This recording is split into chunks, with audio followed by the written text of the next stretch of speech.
عمر گریبونش گرفته کشا کرده پیش حضرت آوردش.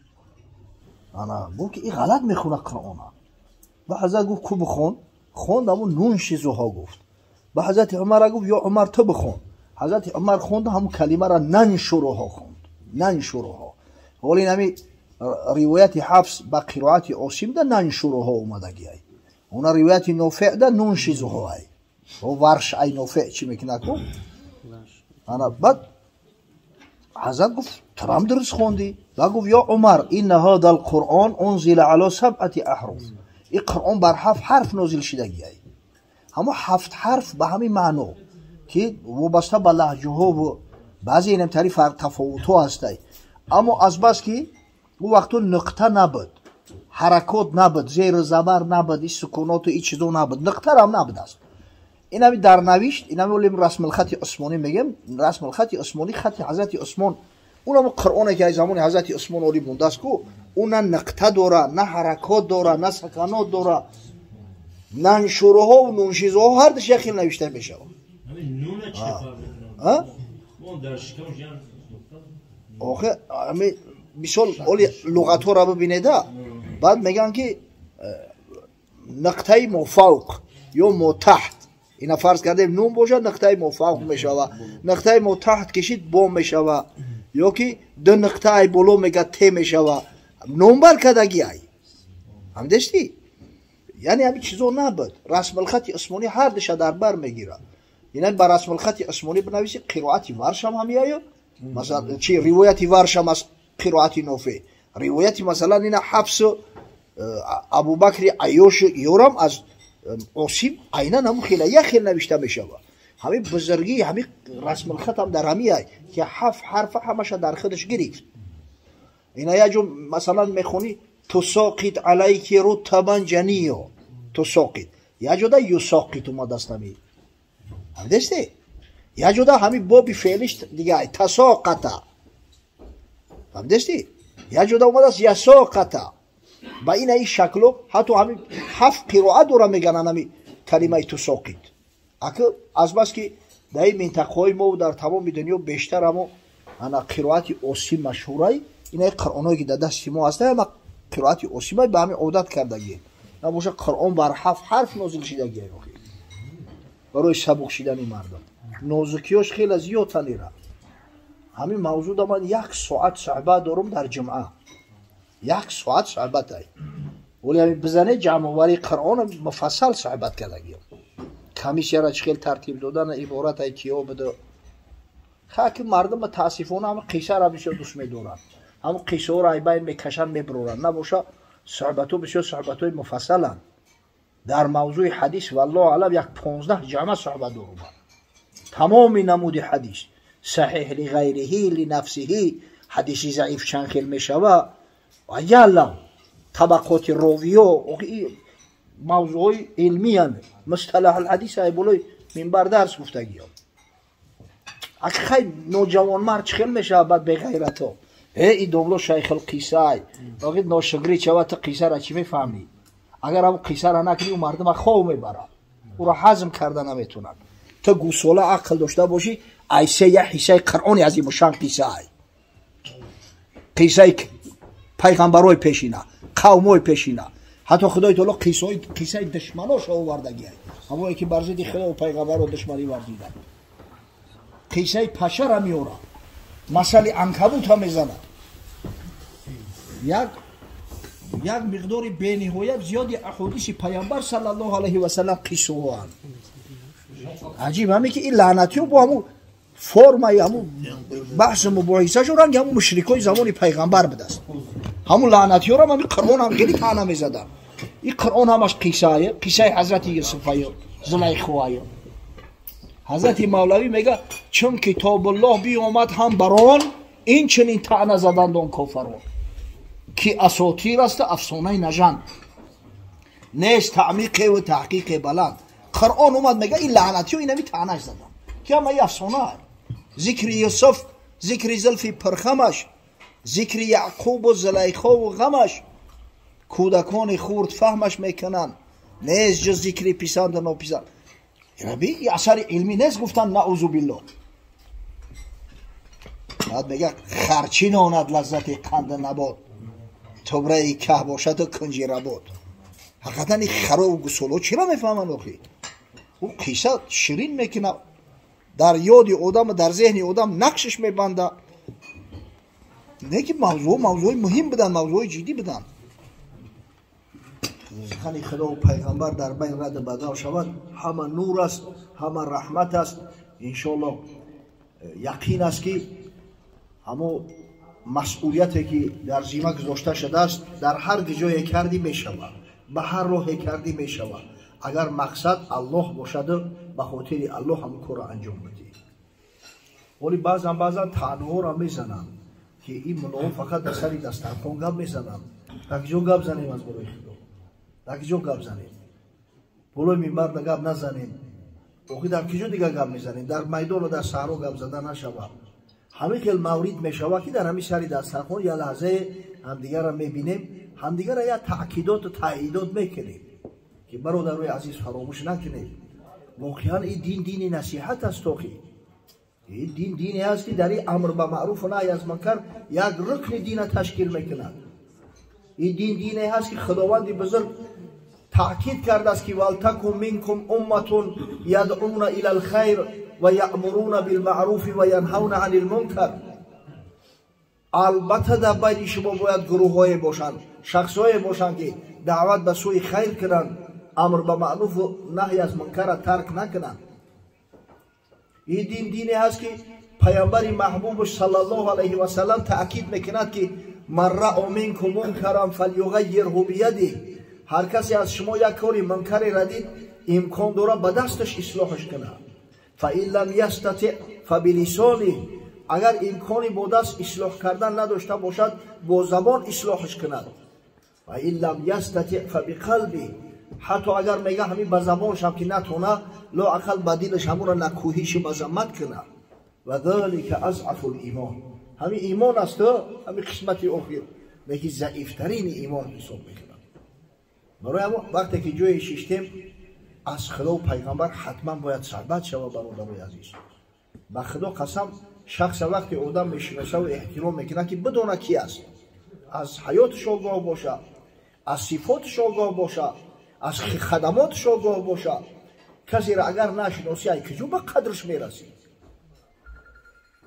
قدر زر زرگر بداند، قدر جوهر جوهری، قدر گل بلبل بداند، قدر قنبر را علی.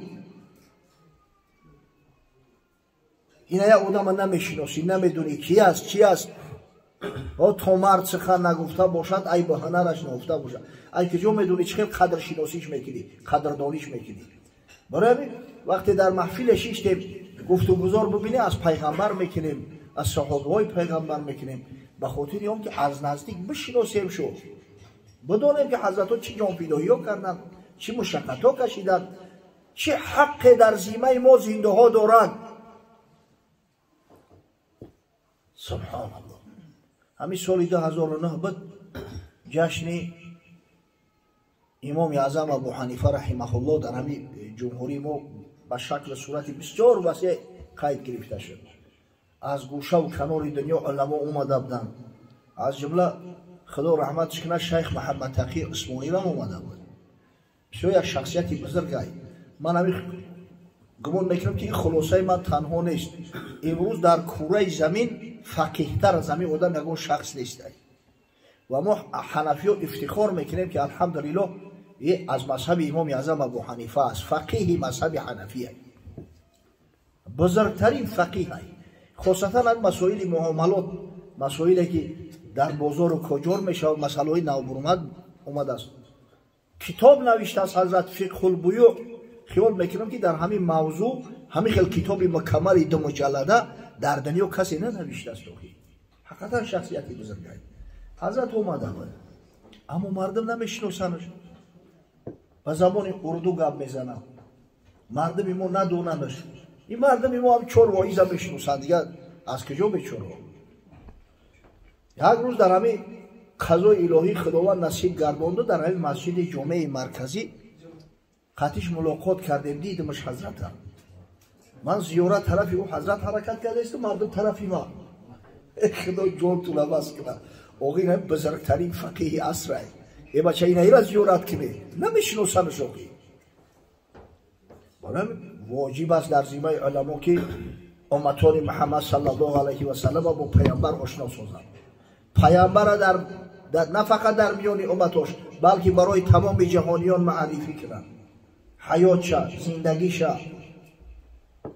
الحمدلله ما افتخار داریم که بزرگترین پیغمبرای خدا پیامبری ماست رهبری ماست پیامبری که فردا روز قیامت صاحب شفاعت عظماست پیامبری که تمام دیگر پیغمبرها در پشتش فردا روز قیامت صف میگیرند لیوای حمد در دست حضرت صلی الله علیه و سلم قرار میگیرند کوری اندک نیست دوخی اما ببینه که بزرگی حضرت در چیست نمیگه که امتهای من شما بخره بچره بگردید من هستم کن فردا روز قیامت در پیش خدای تعالی شفاعت رو میکنم برعکس تأکیدی در تأکید مردم فردا روز قیامت شما را از عملتون میپرسند هشتونه در سرتون بگیره امام بخاری روایت میکند میگه حضرت صلی الله علیه و سلم بالای صفا برآمد و تمام قریشی ها مراجعت کرد بعد فتح مکه است گفت یا معشر القریش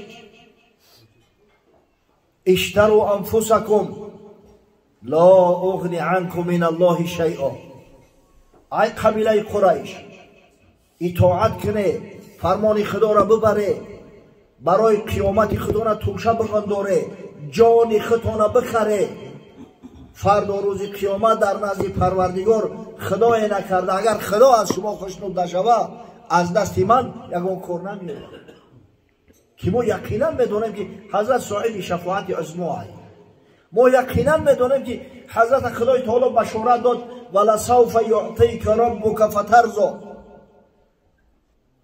زود است که خدای تعالی برات نعمت‌های عطا میکنه که البته تو خوشنود و راضی میشی حضرت در حال جواب گفت که اذا لا ارضا و واحد من امتی فی النار گفت در اون صورت من تا زمان یک نفر از امتام در دوزخ قرار دارند راضی نمیشم اما ببینه حضرت تاکیدش ببینه که فردا روز قیامت هر کدوم تا جدا جدا میپرسند قل لله شفاعت جمیعا بگو که مر الله روز جمیع شفاعت ها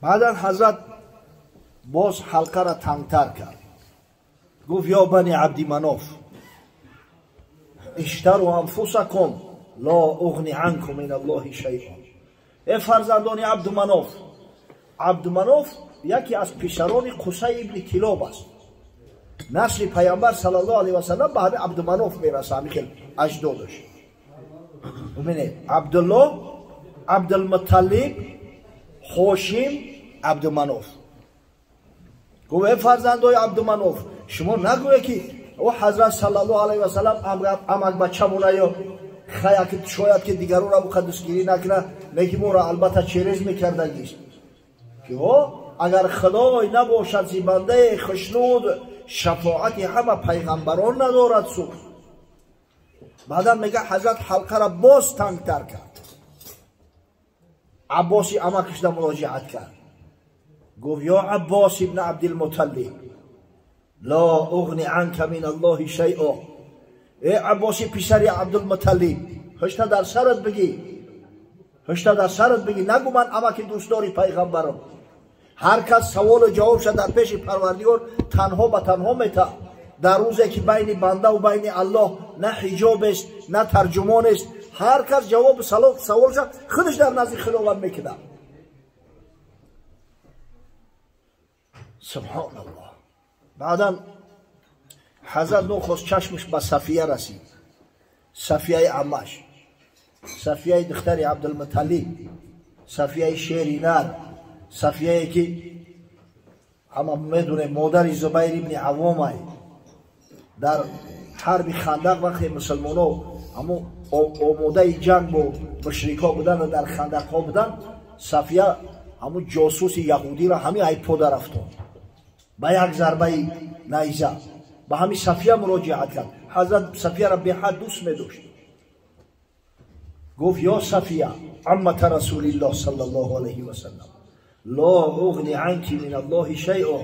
ای صفیه عمه پیغمبر صلی الله علیه و سلم تو نگو که من یه مشت پرم حضرت البته دلش به من می سوزه و هشت در سرت بگه که وقتی خدای تعالی بنده را قبول میکنه دیگه یکم پسرید که دیگه را در برش قبول نمیکنه که من جانی تو را بخرم.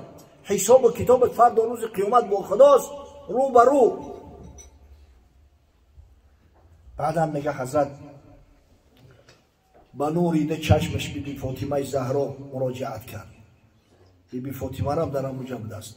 گفت یا فاطمه بنت محمد صلی الله علیه و سلم، ای فاطمه دختری محمد صلی الله علیه و سلم، سلینی ما شئت من الدنیا لا اغنی عنک من الله شیئا. از همین دنیا چیزی میخواهی طلب کن، اگر از دستم بیاید برات مهیا میکنم. اما فردا روز قیامت سوال و جواب با پروردگار به همراه خطر. نامه اعمال در دست خود تسلیم میکنه. اونجا دیگه ای دستی من کار ساخته نیست. سبحان الله. همین تاکید بود که ما الحمدلله ما میدونیم که امتان محمد صلی الله علیه و سلم پیامبر ما صاحب شفاعت از ماست. خدای تعالی شفاعت حضرت صلی الله علیه و سلم در حق امتش البته قبول میکنه. اما نماز میخونیم، روزه میگیریم، طاعت عبادت ما ترک نمیکنیم. و برای پیغمبر تاکید بود کرده است که خداوند وقتی قبول میکنه به حجاب ترجمان در نزدش قایم میشه. لا تزول قدم عبد یوم القیامه حتی یسأل عن اربع. فردا روز قیامت به انسان اجازه بازگشت داده نمیشود تا اینکه از 4 چیز نپرسنش. عن عمره فیما افناه. اول از همین امر سوالش میکنن که همین امر نازنینه که به هر یک دقیقهش زار بدی در چی تلف کردی. و عن جسمه فیما ابلاه. از این جسم سوالش میکنن که در چی فتراتش کردی. و عن ماله من این اکتسبه و فیما انفقه. از مالش پرسانش میشود که مال از کجا پیدا کردی و در کجا صرف کردی. و میگه و عن علمه فیما فعل. از علمش پرسان میشود که ای بچه خدای تعالی علم داد، این علم از جانب الله میشود، چیکار کردی تو؟ مردم فهموندی یا نفهموندی؟ برای الحمدلله ما آماده هستیم، ما تیار هستیم. خدا رحمت و مغفرت کنه حضرت مولوی را. مولوی جلال الدین میگه آن جهود و مسلم و ترسا مگر همراهی داشتن با هم در سفر. یک مسلمان و یک یهودی و یک نصرانی باری هم سفر می شود. در سفر یک جا میگن چون رسیدن اون سه همراه منزل هدیهشان آورد حلوا مقبله. در یک کاروانسرا رفتن جا گرفتن. اگه آدمای پولدار زمانای پیش هم خونه سنیمت میکردن، یک کوارتیر سنیمت میکردن. اما اگر کسی نمی داشت همون کاروانسراهای عمومی بدن جای به پول ابشگه می رفتن در همونجا چند مدت استقامت میکردن. اینا هم رفتن در هم یک کنجکی کاروانسرا جا گرفتن. یک آدم مقیمی دید در سر رخسارهاش و گرد غبار، فهمید که یا مسافر بدیم. هدیهشان آورد حلوا مقبله. یک کاسه حولا گرفته برای همیو را آورد که بخره. نان گرم، صحن حلوای عسل برد آنکه در ثوابش بد عمل. از بس که امید ثواب داشت میگه یک نان گرم گرفته است در بالای همون کاسه حولا مونده است و آورد که همین را بخره و در حکم دعا کنه. تخمه بودن آن دو بیگانه زیخور بود صائم یوم آن مؤمن مگر. او نصرانی و یهودی عبید کردگی شکم و ترک.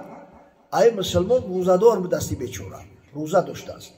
چند نماز شام آن حلوا رسید بود مؤمن مانده در جوع شدید. همین وقتی روزه کشایی دا آورد دست شوخی. عادت انسان چخیلی طاقت میکنی همین وقتی خودان شده خرا کدیدی دیگه طاقت ای دستت میتی حتی دیده بعضا دستورا نوشسته اتکا میگیری اونده کس گفتن ما از خر پریم این شبش بین هم فردایش خر یهودی و نصرانی گفتن شکموی مو سیرای حولا را همی زیبش خوردنش سهرای سهر زفترک میشه بیا مونمش سهر بخریم گفت مؤمن نکی ما خود سیتنیم چون خلاف افتاد پس قسمت کنه هر کی خواهد قسم خود بر جان زند هر کی خواهد تا سحر پنهان کند مسلمان گفت برادر این حقی سه کسا اینجا حقی ما هم است نباشه بیایی سه حصه تقسیمش کنیم ما گشنه مخی روزه دارم ما حصه خدمه میخورم شما زفترک میکنید چیکاره میکنید توکل تو به خدا پس برا گفتن زین حکمتگری قصد تو این است تا تنها خوری حیلگر گفتن اکی یک کاسه چی کیلوی داره که او را سه حصه تقسیم کنیم تا همین نیت تمیه که بیاره بمونیم شکمای ما سر دیل منکشه تو توقع بخوری گفتن اقلیت باید به اکثریت اطاعت کنه مرده طاقت میگیری سهر میخوری اگه به این ظالما بیچاره چی بگو آخی زورش نرسه مرگزیده را خواه میبره و گشنه را نه که بیچاره رفت در یک گوشکی کلوسه رو هم تا حلقه زد قچه کلوله کرد چشموش جقید میگه پس بخفتند آن شب برخواستند بامدادان خیش را آراستند روی شستند دهان هر یک داشت اندر ورد راه و مسلک سحر خوب خستند هر کس به همون رسم و رسوم خودش به دین دیانت خودش یک روش نشوشتن اما عباداتشون انجام دادن او دو نفر همون سراسیمه یک تاش همون یک دعای تورات خونده یا تدیگش یک کریس کشید اومدن در سری سفره شیشتن این مسلمان افتوای او و گرفت تورات کنی رفت 10-15 منوت منتظرش ایستادن بعدم میگه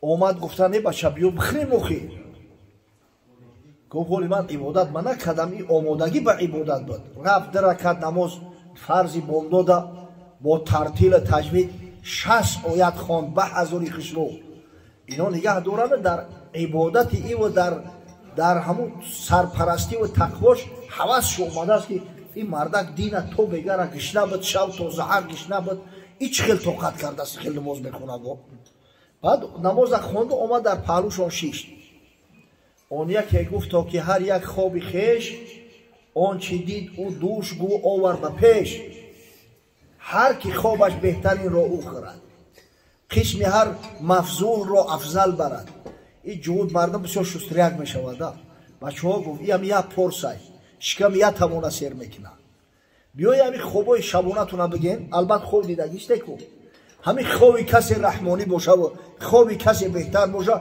ای شیر مادرش حلال بگیره بیره بخوره ما ای باری حقا مگذشتیم دیگه او را خوابونهشون هم نپرسید سر کرد پس جهود آورد آنچه دیده بود تا کجا شب روح او گردیده بود گفت در شب موسی هم آمد به پیش ای بچه ها گفت حضرت موسی کلیم شب در خواب دیدم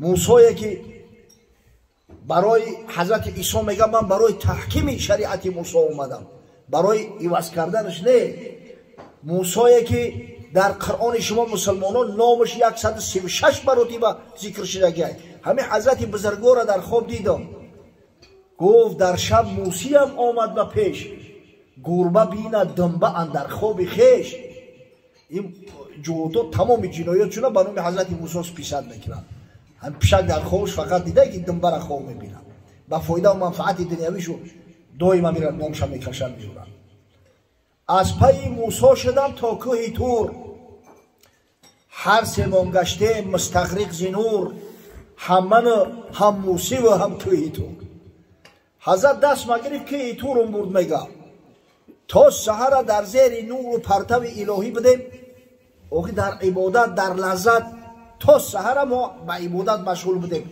همراه حضرت موسی علیه السلام این خیلی خواه شما در امری سرتون نمیبینید و حول حقیمانه این نصرانی ششتگی گفت جورا گپ تمام شید مورم نوبت بته کرد بعد از آن ترسا در آمد در کلام که مسیح هم رو نمود اندر منام من شدم با او به چارم آسمان مسکن و معوای خورشید جهان نصرانی گفت او برادر گفت خوابی تو خوابی خوب اینه که خوابی تو خوابی زمینی هایی. من عیسی علیه السلام در خواب دیدم حضرت دست مگرفت آسمانی چهارم برآورده کرد تا سحر ملائکه ها آچ را دیسوده زیارت میکردند. خوابی تو کجا خوابی من کجا؟ این حکیمه های مسلمان خواب های و گفتند ای بچه تو خواب ندیدی؟ پس مسلمان گفت ای یارانی من پیشم آمد مصطفی صلی الله علیه و سلم سلطانی من. مسلمان گفت که منم خواب دیدم. ما در خواب گفت دروغ نمیگه. ای همه دروغترین دروغ ها همین است که کسی خواب ندیده است بر دروغ میگه من خواب دیدم. کسی حضرت در خواب ببینه گویا واقعا دیده استش. حدیث امام بخاری است حضرت میگه من رآنی فی المنام فقط رآنی. هر کسی مرا در خواب دیده است واقعا دیدگی است. فإن الشیطان لا یتمثل بی. شیطان هیچ وقت شکل صورت محمد گرفته نمیتونه. شب حضرت دیده میگه مثل ماه شب 14 در روی کاروانسرا در اومد همه منور شد. پس مرا گفت آن یکی بر طور تاخت با کلیم حق نردی عشق باخت. خدا جان تمسک نگفت مستی خوب. بچه یا رفیقت همراه موسی علیه السلام در کی طور عبادت کرده است. وان دیگر را عیسی صاحب قران برد بر فرق چهارم آسمان. او یک نفر دیگرش همراه حضرت عیسی در آسمان چهارم ملائکه ها زیارتش کرده است. خیز ای پسمانده دیده ضرر بار آن حلوای یخنی رو بخور. او خدا جون تماس کنه تو روزداری بخی اقلا هم حلوا رو بخور. روز افطار که برای روزدار افطار خودش عبادت های. ای سلیم گونی و پسمانده هین برجه و بر کاسه حلوا نشین. ای خدا جون تماس کنه بخی ایده سیتی دیگه همی کار میویا. اون مردم دیگه در عبادت پروای خراق ندارن بخیش کم دستیر که ایگه پاکی گفت سراسیمه جدن میپرن میخیزن کاسه در بلای تاکچه موندگی کاسه خالی بود. حضرت شب زد استش لیسیده تا زیخ شلو همه آرامی و با سکون و با ترتیل تجوید قرائت کردن شد. همه شب ایسا بشکم شرده اخی. حضرت میگه اذا حضر العشاء والعشاء فابدأوا بالعشاء. وقتی طعام شام نماز شام یا وقت جمع شید اول شما طعام بخوری نفستون آرام کنی بعد نماز بخونی. پس مرا گفتن اونگاه ای حریص ای عجب خوردی که حلوا و خبیث. ای خدا جون تماس کنه گفتن با یک خوب تا حقی مورا خوردی؟ نو پرسیده اوخی در اونجا حقی مورا هم بدکو. گفت چون فرمود آن شاه مطاع من کیم تا کی نمایم امتنا. او وقت گفت فرمان از جانب رسول الله صلی الله علیه و سلم است من سگی کجام که فرمان پیغمبری خدمت برام. تو جهود از امر موسی سرکشی گر بخواند در خشی یا ناخشی. تو مسیحی هیچ از امر مسیح سرتوانی کرد در خیر قبیح. اما چه شما همین یک فرمان از جانب پیغمبر تو بیا اجرا نمیکنه؟